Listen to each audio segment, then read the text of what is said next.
trauma. As a parent, I was absolutely heartbroken to learn about Next Benedict's death. Every young person deserves to feel safe and supported at school. Our hearts are with Next Benedict's family, friends, entire school community in the wake of this horrific and gut-wrenching tragedy.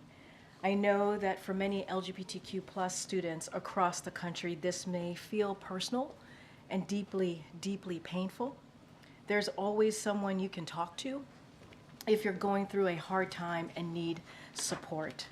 The president and his administration launched the 988 line to help, and we have a line dedicated to serving LGBTQ+ young people that can be reached by dialing 988 and pressing 3. Through devastating tragedies like these, we must support each other and lift one another up. Now, in another news that we learned that came out this week is how the people of Alabama woke up to shocking news.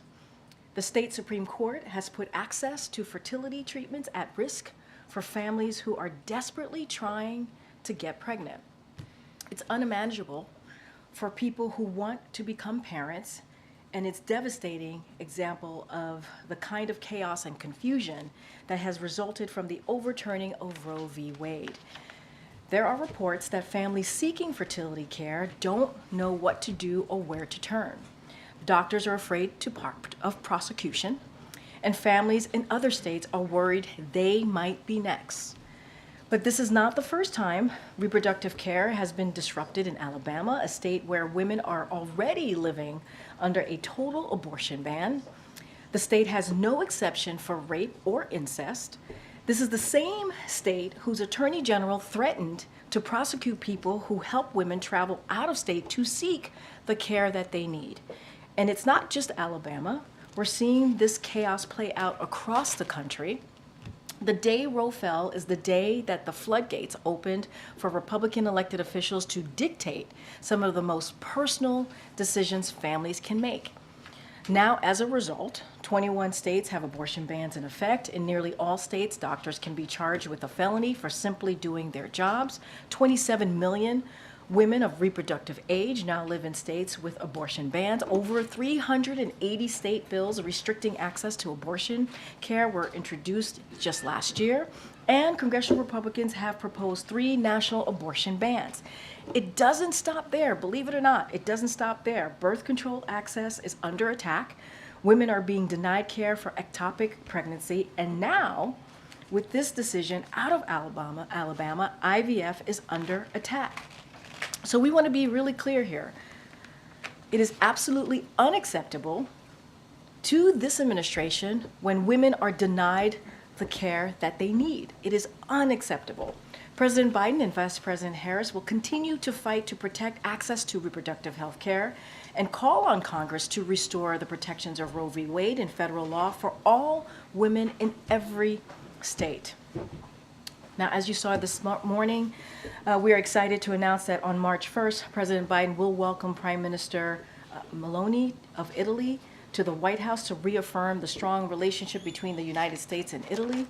The leaders will discuss shared approaches to address global challenges, including their commitment to continue supporting Ukraine as it confronts Russia's aggressions, preventing regional escalation in the Middle East, and delivering humanitarian aid to the people of Gaza, developments in North Africa, and close transatlantic coordination regarding the People's Republic of China. They will also discuss Italy's G7 presidency and coordinate in advance of the NATO summit in Washington. And finally, earlier today, you heard directly from the president when he delivered remarks and issued a statement to mark the 2nd anniversary of Russia's invasion of Ukraine tomorrow. We mourn the many Ukrainian lives who have been lost as a result of Russia's unprovoked and unlawful war. And we are committed to continuing to support the people of Ukraine as they defend themselves against Russia's vicious and brutal war in Ukraine. As part of that commitment, we sanctioned over 500 targets today to impose additional costs on Russia for its repression, human rights abuses, and aggression against Ukraine. The Department of Commerce is adding more than 90 companies to the entity list for their activities in support of Russia's defense, industrial base, and war effort. And the Department of State is designating 3 Russian individuals who were connected to Navalny's imprisonment and the Russian government's harsh treatment of him. The U.S. government has designated over 4,000 entities and individuals in response to Russia's war on Ukraine over the past 2 years, the strongest set of sanctions ever imposed on a major economy. And we will continue. We will continue to take actions to ensure Mr. Putin pays a steeper price for his aggression abroad, the repression at home. At the same time, we need House Republicans to join us in standing up to Putin and to take action by passing the National Security Supplemental Bill to ensure we can continue to support Ukraine. Time is of the essence, and Ukraine cannot afford for House Republicans to continue to delay. Before I continue, we will have the week ahead later to all of you. I don't have that in front of me at this time, but obviously we'll share that with all of you. Go ahead, Zeke. Thanks, Karine. We've heard some sharp words from the President, from yourself, criticism of the Speaker for not bringing Ukraine aid to the floor. Has the President reached out directly to the Speaker at all since their last conversation a month ago? So we haven't. I don't have a call to read out to you about a call between the President and the Speaker. You look, I want to be very clear here. We've been, and it's been clear to all of you, and you've all reported this as well. We know for a fact that if this bill, this national security supplemental, were to go to the floor, it would get bipartisan support. This is in the House, obviously. We know that House Republicans would support this. We know that House Democrats would support this. All he needs to do, all the Speaker needs to do, is bring this to the floor. It will get support. Instead of playing political games here, instead of playing political stunts. And you all have reported, I believe Politico reported, how there is no direction for this Republican caucus in the House. They don't have a plan. And it's easy to do.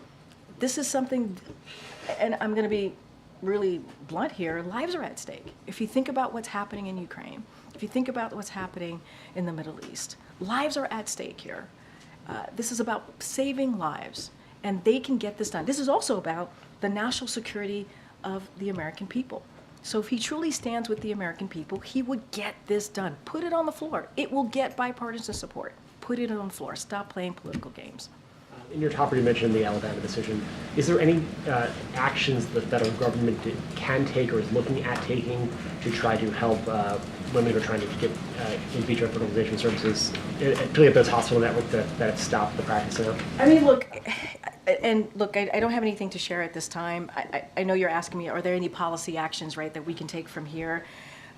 Look, what we will say here is that the fix here is Roe v. Wade. That's the fix. That's how we get to a place where we fix what's going on and stop the chaos that we're seeing in these states. That's the fix. It is a legislative fix that needs to come from Congress. That's what we need to get to a place to. I don't have anything to announce here, but it is unimaginable of what families are now having to deal with and how this could spread to other states. And this is the chaos that comes from the Dobbs decision, that comes from what Republicans have been doing since the Dobbs decision.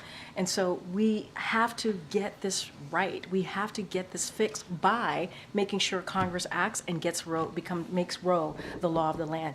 The courts got it wrong. The courts got it wrong in this. And then last for me, last month the President said that he did not have any additional executive authority to act on with regard to the border. He met with governors this morning, where he apparently told them that he was looking and talked to his lawyers and seemed frustrated with his lawyers as he's trying to devise some executive actions. There's been some reporting on that in the last couple of days as well. So is the President currently contemplating additional executive actions on the border? What are they, and when will we see them? So look, we don't have any actions to announce today, no decisions, and this is something that I've actually spoken to the President about. No decisions have been made on this. Here's what we know, and here's the bottom line. There is no executive action that the President can take, no matter how aggressive it could be, can deliver the significant policy reforms and additional resources that Congress could have provided that Republicans rejected, right? There's no actions that he could take that would have been, that would be as tough, as fair, as this bipartisan legislation that came out of the Senate, obviously, that we worked on for months. And that's what would have actually dealt with this, what was happening at the border, dealt with the immigration situation. And this is what Republicans rejected. And so, look, I don't have any decisions to make at this time. What we believe is that that piece of legislation that came out, a bipartisan piece of legislation that came out of the Senate, that would have been the way to move forward here. And again, Republicans in the House decided to block that. They decided to go a political direction. They decided on issues, on policies that were included in there that they believed in, that they, at one point, believed that's how to move forward to deal with the border. They rejected it. And so, again, don't have anything to announce at this time or any decisions, to be even more clear, and decisions that have been made right now. But we had something on the table that came out of the Senate in a bipartisan way, and they decided, and they rejected it, meaning the Republicans in the House. Cancel. Thanks, Karine. On the Alabama IVF ruling, how concerned should American families be that this could spread to other conservative states? And does this president need to do more than simply calling for the codification of Roe versus Wade? Does he need to go further here, since this does deal with a separate issue? And I hear your question here. Yeah, they should be concerned. They should be concerned, on your first part of your question, they should be concerned that this could spread in other states. This is the chaos that has come out of the Dobbs decision. This is the chaos that has come out of getting rid of Roe, which was the law of the land for almost 50 years. And so, look, what needs to happen, I mean, the way that we fix this, or the way that we get to a place where women feel protected, where women can make decisions on their own body, where families can make a decision on how to move forward in growing their family or starting a family, is to get Roe v. Wade needs to be the law of the land. That's the fix. That's what needs to happen. That is the best way to move forward here. And on the border deal, the president had earlier said that he was out of options when it comes to executive actions. Does the fact that he's considering other actions mean that there was more he could have done earlier? So what changed? I'm going to be very clear. The bottom line, the only way we could move forward in a effective, more comprehensive way was to move forward with the bipartisan legislation that came out of the Senate. That was the way that we believe would have been one of the toughest and one of the fairest bipartisan border security bills that we have seen in decades. It would have dealt with giving resources that's needed at the border. It would have dealt with dealing with policy issues that relates to immigration. And that's the way we should have moved forward. A couple of things that it would have done: establish a more efficient process for asylum claims with consequences for those who do not have a legal basis to remain in the United States, provide more resources to secure the border and process claims, border patrol agents, law enforcement personnel, and detection technology to combat fentanyl trafficking, asylum officers and immigration judges, make our country safer, our border more secure, while treating people fairly and humanely, consistent with our values as a nation. Republicans rejected this bipartisan agreement that came out of the Senate. That's something that the president worked with in a bipartisan way, obviously with Republicans and Democrats in the Senate for months. They rejected that. And we believe that is the direction. That is the bottom line for us. That's the way we should have moved forward. I don't have anything to announce or any decision that's been made. Yeah. Roe versus Wade versus trying to protect women's rights to IVF treatment, they are two separate things. So is the administration looking at protections for the latter? Look, don't have anything to share on any policy changes or any policy updates for all of you, but we have to understand how this started. This started because of what happened with Roe, the Dobbs decision to overturn Roe, something that was Roe was constitutional for almost 50 years, and that got overturned. And the moment that got overturned, that day, Republicans started to work and take action. I just mentioned 380 pieces of legislation to go against difficult decisions that women need to make about their bodies, about their family, about how they're going to move forward, about the care that they need. 380 pieces of legislation across the country. That's what is happening. That's what's happening right now. And so the chaos has been started. It was started the day that happened, the day Roe was overturned.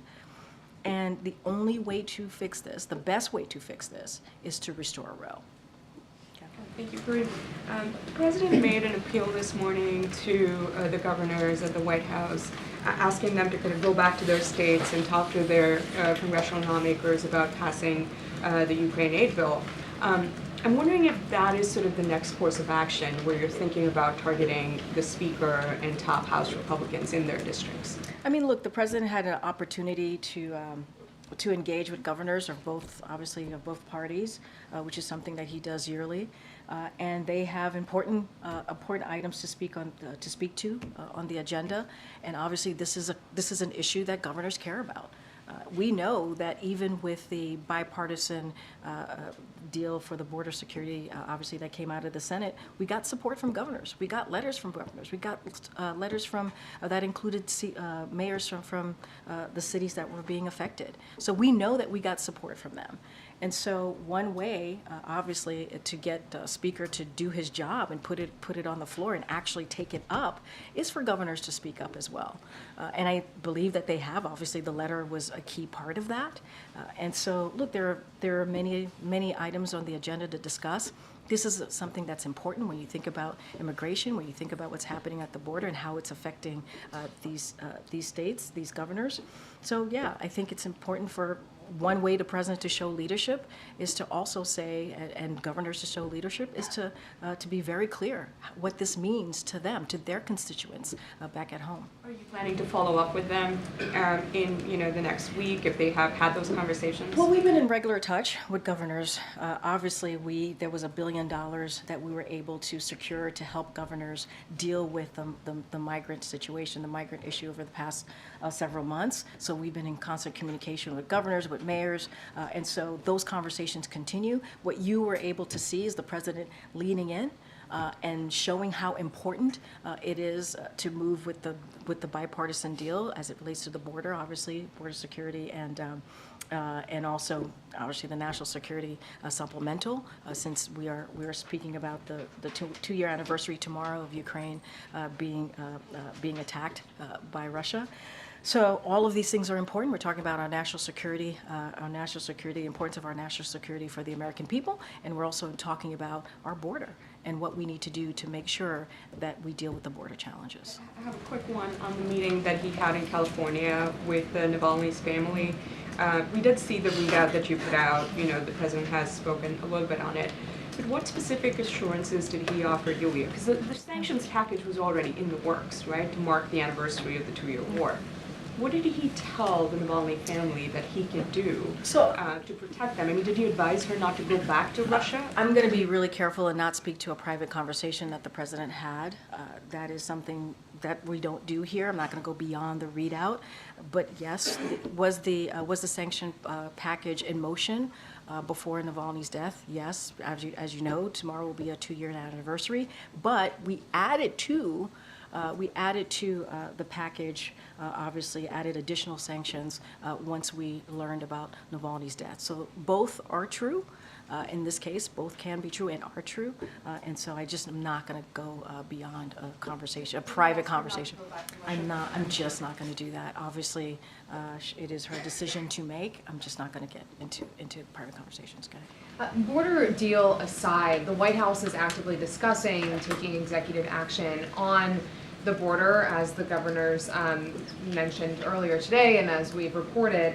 So why now? Is the border deal just a jumping off point to new executive actions that the president can take? Look, I'm not going to comment on any individual policy option that's being speculated in the media. I'm just not going to do that. What we have been very clear, the bottom line is the way to have moved forward was with this border deal.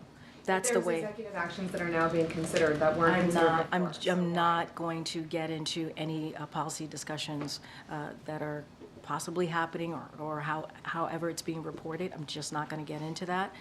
What I can say is the bottom line here, we believe no executive action, no matter how aggressive it could be or could look, would have been as significant as the border deal that came out of the Senate in a bipartisan way. No action. And let's not forget, Republicans rejected that.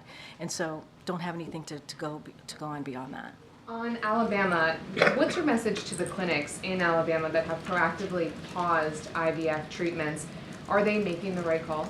Look, I can't speak to the decisions that the clinics are making. That is for them. There are, you know, there's safety concerns, there's legal concerns that they have to weigh and decide on. What we can speak to is the chaos that has been created because of the overturning of Roe, and we see this, and it is devastating. It is devastating. It is dangerous to women. And so what we're going to do is continue to speak out against that and make it very clear that the court decision that was made was wrong. And yeah, you know what? This could spread. This could go beyond Alabama. And that is a scary thought for many families across the country, certainly many women across the country. Last question. You mentioned there's no readout with the president and the House Speaker. One of the messages in the G7 call, according to John Kirby, will be that the president will do everything he can to get Congress to pass that funding. Has there been any reach out from the White House to try to get a call or a meeting in the books, since he is the person between that funding Look, and the White House? I get the question, but let's not forget, for the past several months, NSC and other parts of, obviously, the president's administration have had regular conversation. You've heard Jake Sullivan speak to going over to the House and the Senate to talk to Republicans and Democrats about the aid, about the importance of the Ukraine aid. You've heard that conversation. You've heard him say this from this podium. And we also know that there is bipartisan support. We saw it coming out of the Senate, and there is bipartisan support in the House. What the Speaker, the pressure here needs to be on the Speaker. The Speaker needs to do his job and actually take this up, put it to the, if he were to put it to the floor, it would have bipartisan support. But we've been doing our job. We've been having those conversations with congressional members. And, you know, it's unfortunate that the Speaker chooses to turn this into a political football here. This is not what this is about. This is about our national security. This is about the American people. Okay. On the sanctions that were unveiled today, what makes these sanctions any more effective than the hundreds announced before? Yeah. So a couple of things that I just mentioned. So first of all, these sanctions are cumulative, so we have to look at it in that way. These are 500 new targeted sanctions that are now being sanctioned. The targets are being sanctioned for the first time, so that's important to note. These targets are within Russia's defense industrial base, its financial system, and it will continue to impose costs on Russia to make it harder to carry out its brutal war and vicious war in Ukraine. We will continue to make sure that we hold Putin's aggression accountable and raise the cost on his, on not just him, but also his enablers. But we also, as I've stated, we need Congress to act. They need to do their job. They need to provide the assistance that Ukrainians need to continue to fight Putin's brutal war.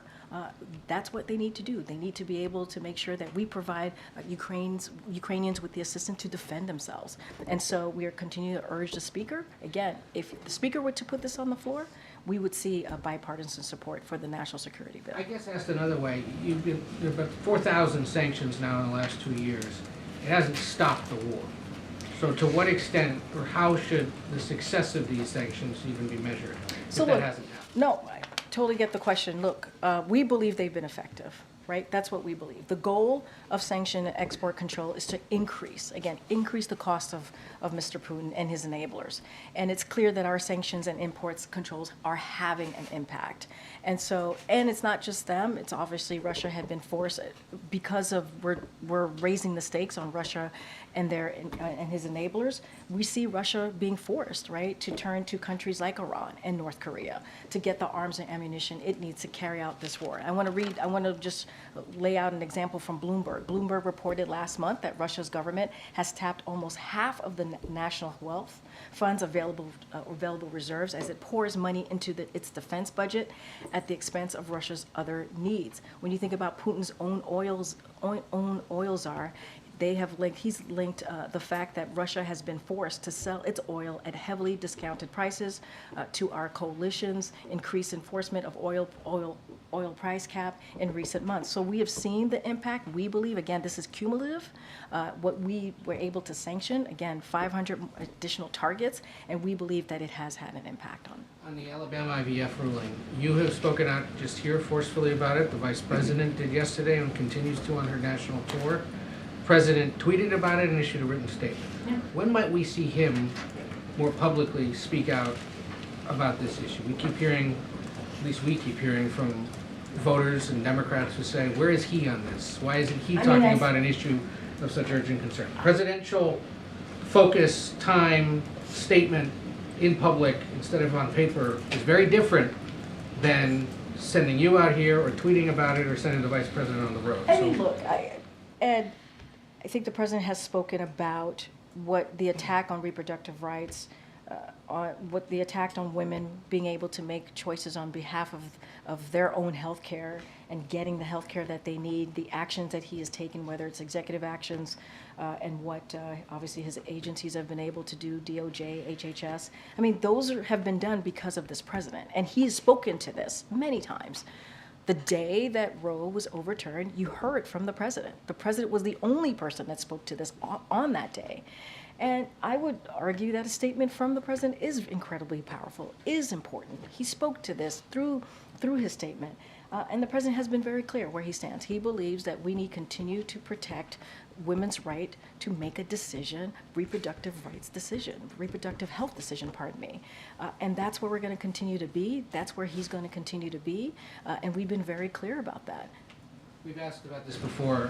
The Congressional Hispanic Caucus is once again concerned they are not being brought in to conversations about potential executive orders and other actions taken by the White House, saying that what they're reading about at least is unacceptable to them and they haven't had much dialogue with the White House about it. Are there any plans to remedy that? So first, no decisions haven't been made. I want to be very, very clear about that again. And I would say that we are in regular communication, regular contact with members of the Hispanic Caucus, members of the Progressive Caucus, just members of... Well, they claim they're not. From my understanding, and I've asked about this, we've been in regular communications with them. And so obviously we respect congressional members. We work very closely with them on many, many issues. We've been in regular communication and regular contact. We just don't have any decisions to make on any executive actions. We just don't have any decisions that have been made, and that may be why they haven't been talked to about that particular issue. But I would say as it relates to immigration, as it relates to what we've been trying to do, certainly as it related to the bipartisan agreement that came out of the Senate, we were in regular discussion. No decision has been made. No decision has been made here. Okay. Thank you. We know what the governors told us, that the president told them about the border and what he's considering with regards to executive actions. Just for the sake of clarity, can you tell us what the president told them? I'm just not going to go into private conversations. I'm just not. The governors can speak for themselves. I'm just not going to go into it. Okay. And Tammy Duckworth, the senator from Illinois, is talking about legislation that could protect IVF at the federal level. If Congress were to pass legislation to protect IVF, would President Biden sign it? I have not seen the legislation. I have not talked to our Office of Legislative Affairs about it, so I want to be super careful here. Obviously, Tammy Duckworth, Senator, is a close colleague, someone we've worked very closely with, so I just would need to talk to our Office of Legislative Affairs. We believe the best way, honestly, to get this done as it relates to the chaos that has been created is to get Roe to become law of the land, and that's something Congress can do. I want to be careful. I just don't want to speak to that particular legislation. And are you actively trying to get additional funding for the Border Patrol or some of the other funds to help deal with the border situation added to the CR or whatever vehicle might have to move to avoid a government shutdown? So, look, we're always having active conversations on what else we can do to deal with the challenges at the border, obviously. Don't have anything specific to lay out on any additional funding. Obviously, there was additional funding that we requested in that border security supplemental. Obviously, there would have been additional funding if the House Republicans would have moved forward with that bipartisan agreement that came out of the Senate and Republicans didn't reject it outright. Obviously, that would have been helpful to what's happening, the challenges at the border. I just don't have anything to share on the specifics. Go ahead, Richard. Some more on the border, Karine, but the northern one, it's not as dramatic as in the south, but there are different and more reports on migrants crossing the border to come to the U.S. Is the administration worried? Is it in contact with the Canadian government to try to stop the flow? So look, we are in constant communication with our Canadian counterparts, obviously on a range of issues including migrants attempting to cross the border. Don't have any new announcements to make, but we are constantly having those conversations with our counterparts in Canada. I just don't have anything for you at this time. How worried is the administration that it's happening more and more? I mean, look, I'm not going to put a gauge on this, on how worried we are, but we do have constant communication with our counterparts on a range of issues, including the one that you just laid out to me. And on the sanctions, the Canadian government today, in parallel, announced its own package of sanctions against Russians and Russian entities. How was the coordination happening, the planning of all this? I mean, obviously, I just laid out that we are in constant communication with our Canadian counterparts on a range of issues. Obviously, Canada has been a strong partner with us, along with 50 or 49 other countries, obviously NATO, including NATO alliance as well, and what the president has been able to do to bring a strong front as it relates to helping Ukraine beat back with Russia's aggression. I don't have any specific conversations to lay out on how that potential coordination worked, but we are in constant communication with our Canadian counterparts. Thank you, Karine. On the consideration of these new executive orders for the border, what changed between the time President Biden said, "We are a nation who says if you want to flee and you're fleeing oppression, you should come," and now? I don't understand. What do you mean? Your question, I don't get. As a How candidate, it's President connected to Biden was the- telling people to come to the border. So what has changed since then? I don't have the context of this quote that you're giving me, but what I will say is this. The president took this issue very seriously of what is happening at the border and the immigration system as a whole, right? And we have said over and over again, this is a system that has been broken for decades. Under the last administration, as you know, which was a Republican administration, and other administrations before that. And he took this so seriously that the first piece of legislation that he put forth on day one was on immigration reform. That is what counts, and that is what matters. And for the past several months, we worked with Republican senators and also Democrats in the Senate to try to come up with a fair and tough piece of legislation that would deal with border security. That was, let's not forget, endorsed by the Border Union Patrol. And that's how seriously the president has taken it. We've done this for months, and House Republicans have gotten in the way. The Speaker has gotten in the way. And so we want to deal with this issue. This is an issue that majority of Americans care about. House Republicans, the Speaker got in the way. The question really is for the Speaker. What changed? Speaker Johnson, what's changed? Something else President Biden has promised is a more humane border policy than Trump. So why would he even be considering now a border policy that is more similar to Trump? What border policy are you talking about? Axios is reporting that the legal authority Biden is considering using powered Trump's Muslim ban and similar sweeping restrictions at the border. I'm not going to get into or comment on individual policy option that's being speculated right now. As I said before, no decisions have been made. We want to make sure, the president has been very clear, he wants to make sure that our country is safer, and we need more border security, obviously, to secure our border. We've been very clear about that, and we want to do it while treating people fairly and humanely. And that is consistent with our values. But look, Republicans continue to get in the way. Speaker Johnson has gotten in the way of this. And so a lot of these questions are for him. We did our job. The Senate did their job in a bipartisan way. There are provisions in that, policies that are in that legislation that Republicans agreed with at some point, not very long ago, just last year, that they agreed with, and now they're rejecting it. Karine, with regards to the sanctions on Russia, you mentioned that previous sanctions, you said, had been effective, in part because Russia was forced to go to other countries like Iran and North Korea to get resources. Still, though, the war is not over.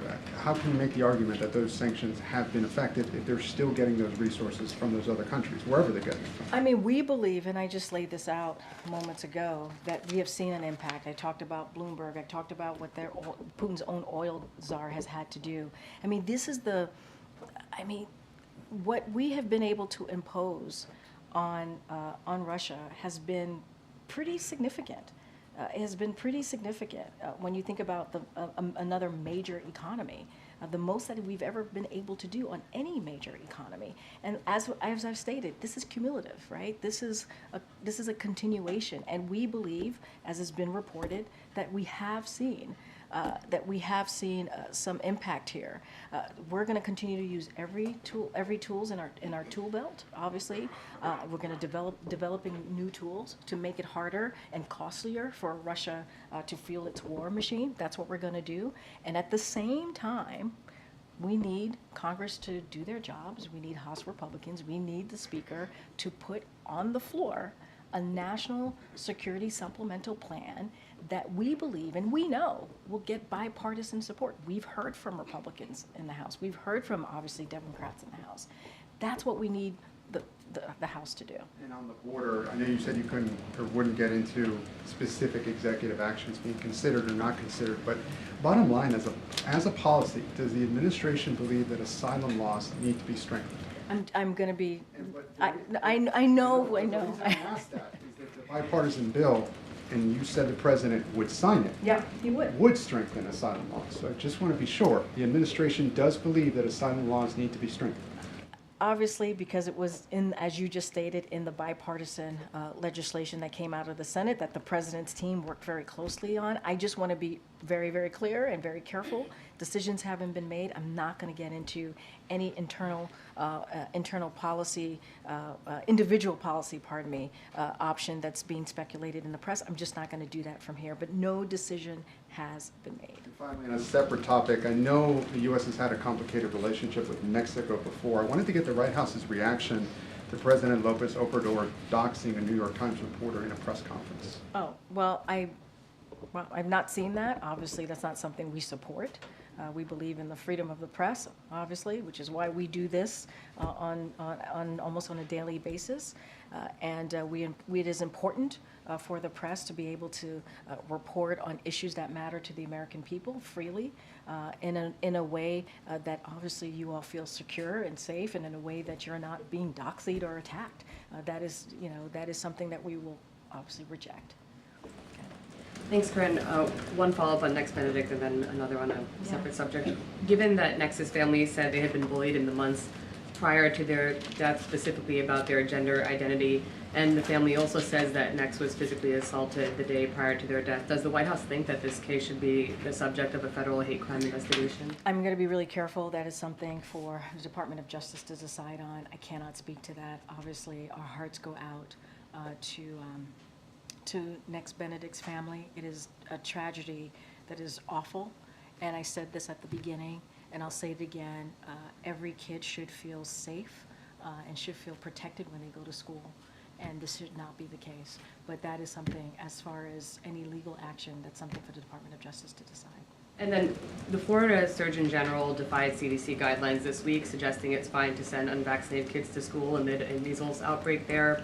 This comes as the CDC says that routine childhood vaccinations hit a 10-year low in 2023, putting about 250,000 kindergartners at risk for measles. Does the administration support tightening the kinds of philosophical and religious exemptions that are increasingly being used to defy school childhood vaccine mandates? And what else is the administration doing to promote the importance of childhood vaccines, especially against the backdrop of this nationwide uptick in measles outbreaks? So just a couple of things. As it relates to the outbreak, the CDC is actively monitoring these cases, and as you know, we have the White House Office of Pandemic Preparedness and Response remains in close and regular contact as we continue to work and monitor what's going on the ground, and we want to make sure that communities feel safe. Obviously, so any questions specifically on that, I would refer you to the CDC. Responding to measles outbreaks, which are now obviously occurring in every region of the world, is a priority for this administration. Measles, as you know, is highly contagious, contagious infection, but it is easily prevented with routine childhood vaccines. We are providing technical support to for example, to the World Health Organization and UNICEF, and we're donating as well, make sure that there's a vaccine alliance which has provided millions of measles and other vaccine doses to low and low middle incomes countries. So we are monitoring this. It is important that obviously we do everything we can to mitigate this situation, but CDC is actively aware, obviously actively monitoring these cases that we're seeing across the country. Thank you, Karine. So in addition to the sanctions, is the president supportive of, confiscating frozen Russian assets and using it for Ukraine's reconstruction?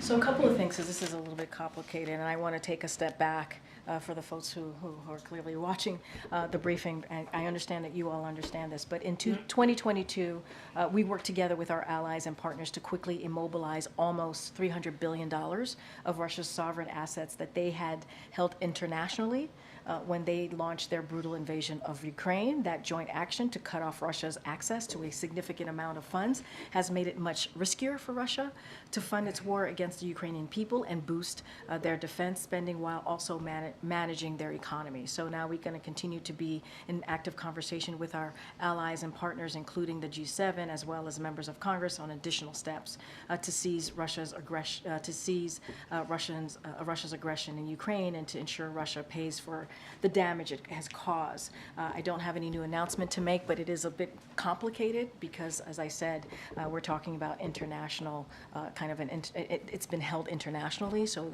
it is a little bit more complicated.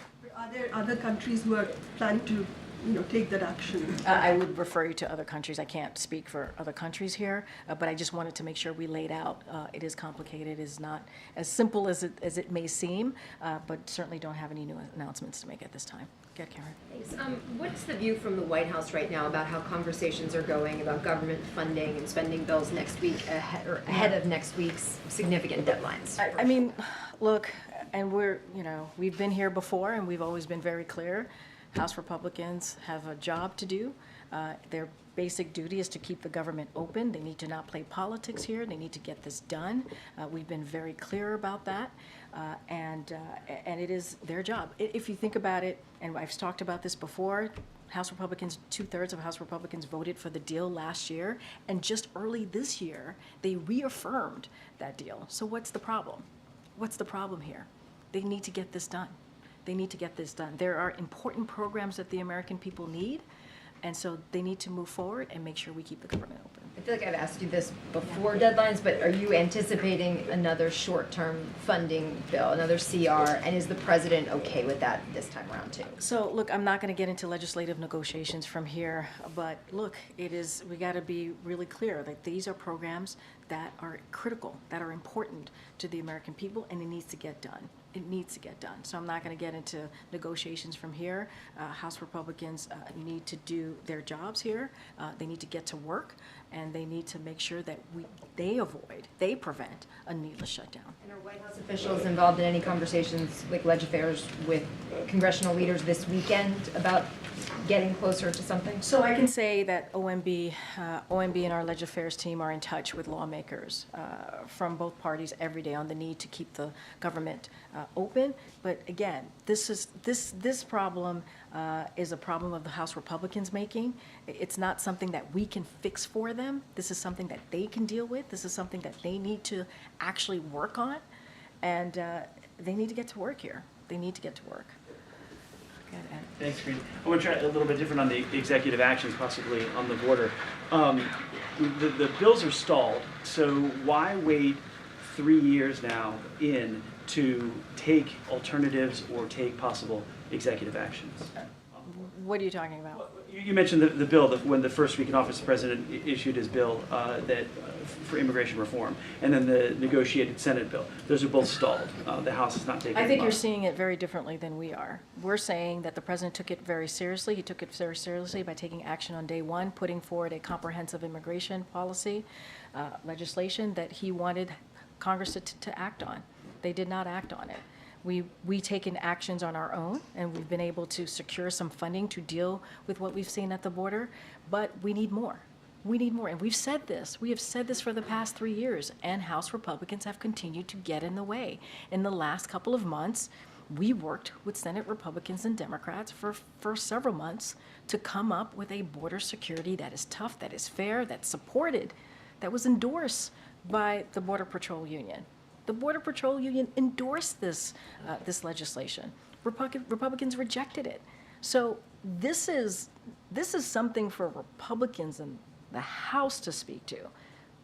We've worked with the Senate in a bipartisan way to get this done, to actually deal with an issue that matters to the American people in a bipartisan way.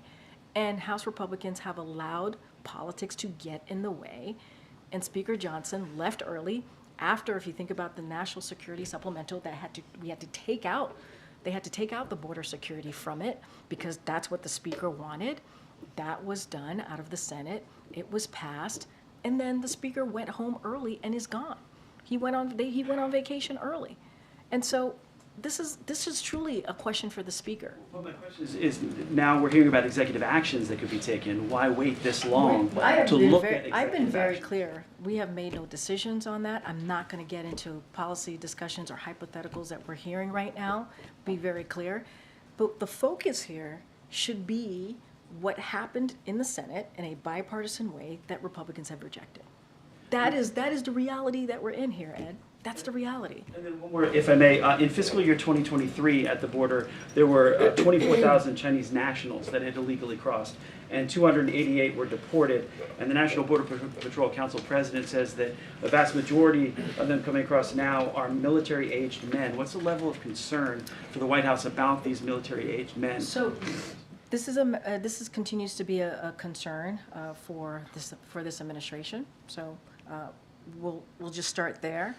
But speaking specifically to individuals, just in general, who pose a risk to public safety and national security, regardless of nationality, they are detained as they undergo immigration proceedings and are removed. If they do not have a legal basis to remain in the United States, global migration is at the highest since World War II. And that means we work with our international partners to bolster their enforcement capabilities while expanding economic opportunities and lawful pathways. That's what we've been able to do for migrants, deserving of protection, specifically under the President's Los Angeles Declaration for Migration and Protection and America's Partnership for Economic Prosperity. And again, I go back to that bipartisan agreement that came out of the Senate, and that would have been a step forward here. It would have been a piece of legislation that, as I've said, would have been tough, it would have been fair, and it was endorsed by the Border Patrol Union. And Republicans in the House rejected it. Go ahead, Karen. Ms. Karine, a group of progressive lawmakers led by Congresswoman Barbara Lee and 200 organizations sent a letter to the president this week urging him to take executive action, including executive orders, to advance a range of bills that have been introduced by Democrats that have been stalled in Congress, including H.R. 40, which the president said he supports, to create a reparations commission, the John R. Lewis Voting Rights Act, as well as resolutions to protect Black history and create a ban books leaks in light of these bans we've been seeing in states like Florida. Has the White House received this letter, and does the president believe that his racial justice agenda has been effective, and does he think that he can do more through executive action? So let me just say that and yes, we have received the letter, and a lot of the items in the letter that has been, issues that have been outlined is some of the causes that the president has championed over the past 3 years. The president has taken, as you know, historic actions as it relates to voting rights here, strengthening voting rights on the federal level. He's taken action to raise wages. Let's not forget the actions that he's taken, because he's taken the actions on building an economy from the bottom up, middle out. We have seen, as it relates to unemployment for the Black community, when he walked in, it was at 9%. Now it's at 5%. Always more work to be done, but that matters.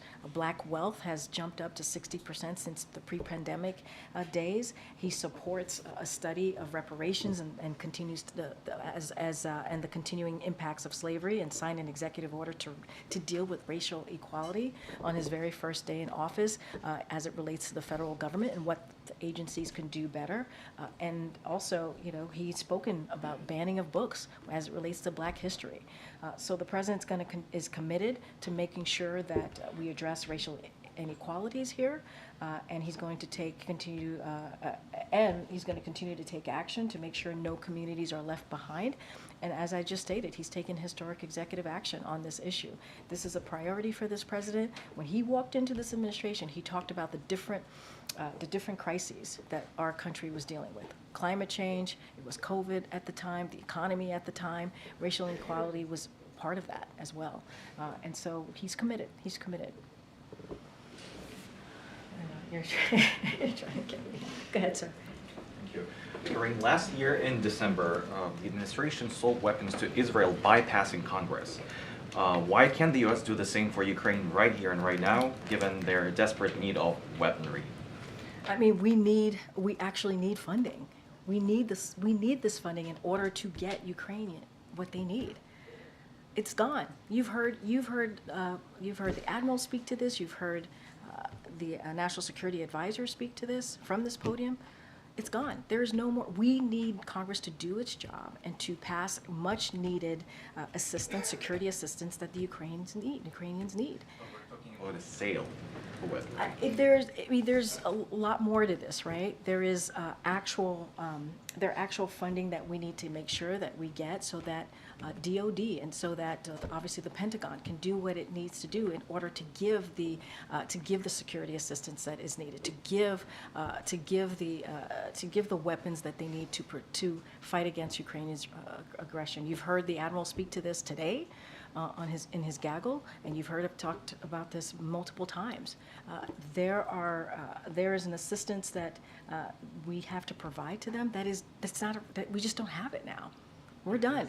If there is no success on the Hill, would you consider selling weapons to Look, Ukraine? the way to deal with this is to pass this national security supplemental. The way to actually help the people of Ukraine to fight for their sovereignty, to fight for their democracy, to fight against Mr. Putin's aggression is to actually pass this national security supplemental that would get bipartisan support in the House. It will.